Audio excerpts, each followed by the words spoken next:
আমাদের সমাজের মানুষগুলি এখনও ছেলের বউকে নিজের মেয়ের চোখে দেখে না কেন? নিজের মেয়েকে আদরের রাজকন্যা মনে করে, আর ছেলের বউ হলো বাড়ির কাজের মেয়ে। কাজ পারলে ভালো, আর না পারলে দোষের আর অভাব নেই। নিজের মেয়েকে বিয়ে দেবার সময় মেয়ের শ্বশুরবাড়ির লোকদেরকে বলে, আমার মেয়েটা ছোট, একটু শিখিয়ে পড়িয়ে নিয়েন।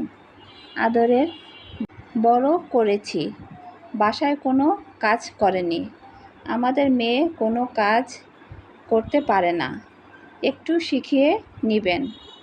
আর অন্যদিকে ছেলের বউ কোনো কাজ না পারলে বাবা মা কোনো কাজ শিখায় নাই, এত বড় হয়েছ, কোনো কাজ ঠিক মতো পারো না। এটাই হলো আমাদের বিবেক আর বুদ্ধি।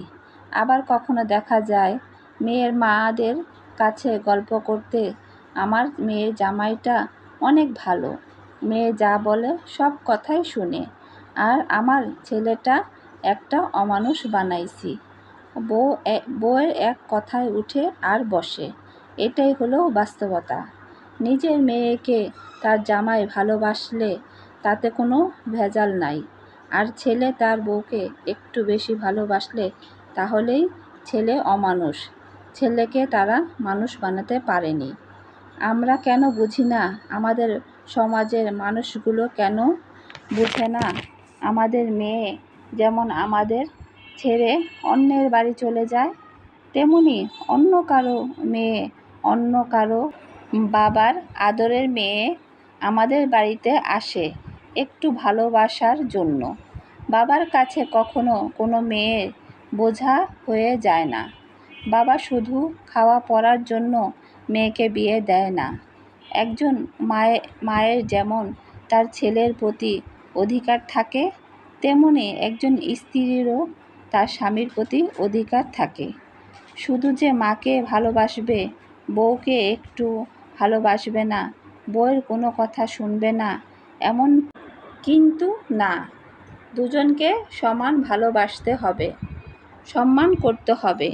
মেয়েকে বিয়ে দেওয়া হয় তার স্বামীর ভালোবাসা পাওয়ার জন্য, কিন্তু আমরা ছেলের বউকে ছেলে ভালোবাসুক সেটা সহ্য করতে পারি না। ছেলের বউকে ভালোবাসলে সে ছেলে বউ পাগল হয়ে যায়, বউয়ের গোলাম হয়ে যায়। প্রতিটি মেয়েরই তার চোখের হাজারটা স্বপ্ন নিয়ে শ্বশুরবাড়ি আসে। কোনো মেয়ে খারাপ মতলব নিয়ে শ্বশুরবাড়ি আসে না। বাবা মা ভাই বোন সবাইকে ছেড়ে শ্বশুরবাড়ি আসে একটু ভালোবাসার জন্যই। আমরা সেই মেয়েদের সাথে খারাপ জানি, খারাপ ব্যবহার করি। আসলে তারা কোথায় যাবে? মেয়েদের নিজের বাড়ি বলতে কোনো বাড়ি থাকে না। বিয়ে হয়ে গেলে মেয়েদের নিজের বাড়ি বলতে কোনো বাড়িই থাকে না। বাবার বাড়িও পরের বাড়ি হয়ে যায়।